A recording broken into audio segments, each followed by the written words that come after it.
Mistieden fuq Breakfast News fuq One, il-Ministru għat-Turiżmu Vella tkellem fuq il-pjanijiet tal-Gvern għas-sena l-ġdida.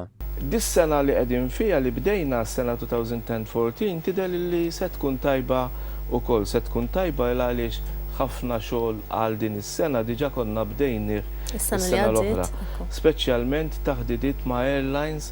Fost il-linji tal-ajru li se jkunu qed itiru jew iżidu t-titjiriet tagħhom lejn Malta semma Sun Express, il-British Airways, Transavia, Flyniky, Lufthansa, Ryanair, Turkish Airlines, Wizz Air u Monarch. U għatkellem dwar l-isfidi li l-Gvern se jkun qed jindirizza fil-qasam tat-turiżmu. Waħda mill-isfidi li se jkollna biex inkomplu ntejbu s-servizz u l-prodott tagħna. Barra minn hekk il-Gvern għandu l-mira li jiftaħ swieq ġodda fosthom pajjiżi fejn hija neċessarja viża. Għaldaqstant ta' snin li ġejjin il-Gvern qed jikkunsidra li jiftaħ uffiċċji barra minn Malta ħalli jiġi ffaċilitat il-proċess tal-viża u bekk jinfetħu swieq ġodda.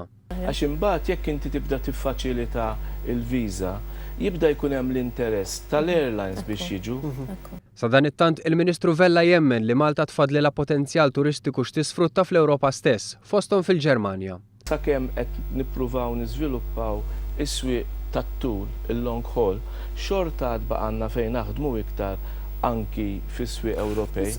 Barra minn hekk huwa qal li huwa importanti li n-numru ta' turisti jibqa' għoli, imma għamel enfasi wkoll fuq l-importanza li niġbdu lejna turisti ta' kwalità li jġibu iktar qlieħ lejn pajjiżna.